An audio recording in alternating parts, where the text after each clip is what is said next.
रामपुर गांव में गीता अपनी बेटी माही और पति सुरेश के साथ रहती थी। सुरेश दिहाड़ी मजदूरी का काम करता था, जिससे उनकी रोजी रोटी चल रही थी। पहले तो सुरेश अपनी पत्नी बेटी से खूब प्यार करता था और उनकी खुशियों का खूब ध्यान रखता था, लेकिन धीरे धीरे उसे शराब की लत लग गई और अब वो शराब के नशे में चूर रहने लगा। हालत ये हो गई कि उसने नौकरी तक छोड़ दी। अब घर में खाने पीने की भी कमी हो गई थी। एक रोज अपनी बच्ची के भविष्य के साथ मैं समझौता नहीं कर सकती। मुझे कुछ न कुछ काम करना ही होगा, नहीं तो माही का स्कूल छूट जाएगा। अब अपने घर के बिगड़ते हालातों को देखते हुए गीता लोगों के घरों में कामकाज करने लगी। अब वो रोज सुबह काम पर जाने से पहले अपनी बेटी को स्कूल छोड़ती और फिर वहीं से काम पर निकल जाती। माही बिटिया जल्दी कर, स्कूल के लिए देर हो जाएगी। हाँ माँ चलो।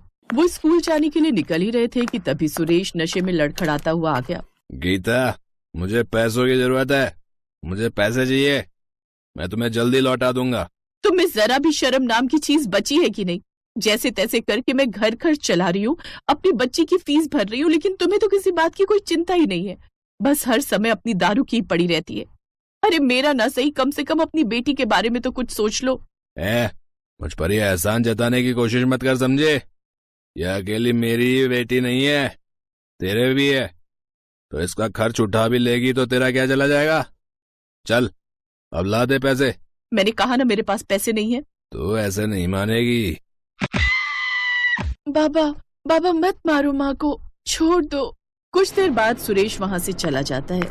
गीता अपनी किस्मत को कोसते हुए रोते हुए माही को स्कूल छोड़ती है, फिर काम पर चली जाती है। लेकिन स्कूल पहुंचकर भी माही का काम में मन नहीं लगता और सुबह हुई घटना के बारे में ही सोचती रहती है।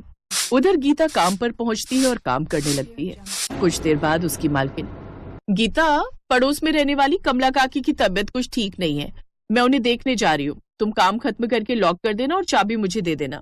ठीक है मालकिन। सारा काम खत्म कर गीता मालकिन को चाबी दे देती है, जिसके बाद वो घर आ जाती है।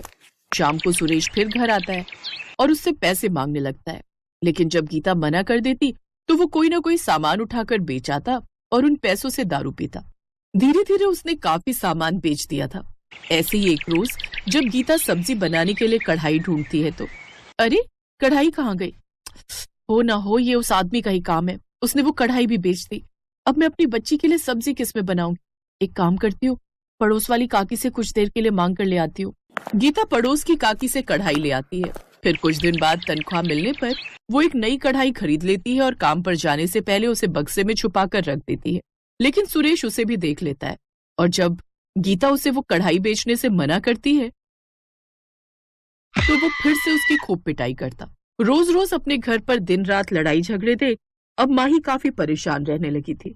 अपनी माँ की ऐसी हालत देख माही अंदर ही अंदर घुटती। फिर एक रोज स्कूल में, माही तू जानती है कल तो क्रिसमस है और उस दिन सांता से जो भी मांगो वो सब देते हैं। क्या सच में? हाँ, और आज ना हम बाजार वाले रास्ते से घर चलेंगे, देखना बाजार में क्रिसमस की कितनी धूम होगी। वो दोनों स्कूल की छुट्टी होने के बाद बाजार वाले रास्ते से घर जाते हैं, जहाँ हर तरफ क्रिसमस ट्री और सेंटा और गिफ्ट से बाजार सजे हुए थे। लेकिन माही के पास पैसे नहीं होते, इसलिए वो खाली हाथ ही घर आ जाती है। अगले दिन क्रिसमस पर स्कूल की छुट्टी थी, इसलिए गीता के काम पर जाते ही माही भी खेलने चली गई थी। दिन में जब घर लौटी तो देखा कि सुरेश फिर से गीता के साथ मारपीट कर रहा है। ये देख माही घबरा गई और परेशान होकर जंगल के पास वाली नदी के पास जाकर बैठकर रोने लगी। तभी उसके सामने लाल कपड़ों में खड़ा सेंटा नजर आता है। हेलो माय चाइल्ड, तुम क्यों रो रही हो? आज मैं धरती लोक पर सब बच्चों को गिफ्ट देने आता हूँ। बोलो तुम्हें क्या गिफ्ट चाहिए? नहीं, मुझे गिफ्ट नहीं चाहिए। तो मुझे बताओ तुम्हें क्या तकलीफ है? माही रोते हुए उसे सारी बात बताती है। सेंटा उसे एक छोटा सा क्रिसमस ट्री देता है जो कि लगातार रोशनी से जगमगा रहा था। ये लो माय चाइल्ड, अब से तुम्हारी सारी परेशानियां खत्म। ये एक जादुई क्रिसमस ट्री है, तुम इससे जो भी मांगोगी तुम्हें मिल जाएगा। Thank you Santa uncle. God bless my child. Santa वहाँ से गायब हो जाता है। तभी माही घर पहुँचती है और उसे सारी बात बताती है। अगर ये क्रिसमस ट्री सच में जादुई है तो इससे विश मांगो कि तुम्हारे बाबा आज के बाद कभी इस दारू को हाथ ना लगाएं।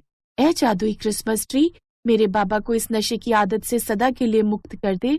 तभी उस ट्री से एक तेज रोशनी प्रकट होती है और सुरेश पूरी तरह ठीक हो जाता है और अपनी पत्नी से माफी मांगता है। मुझे माफ कर दो गीता, नशे की हालत में मैंने तुम्हारे साथ कितना बुरा व्यवहार किया। अब से मैं इस दारू को कभी हाथ नहीं लगाऊंगा। ये सुनकर गीता और माही बहुत खुश हो जाते हैं। इसका मतलब ये जादुई क्रिसमस ट्री सचमुच में कमाल कर गया। क्या मतलब?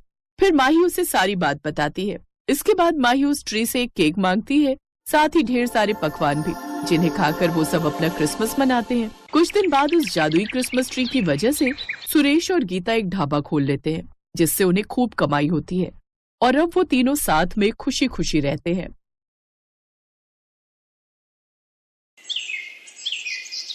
क्रिसमस का त्योहार आने वाला था।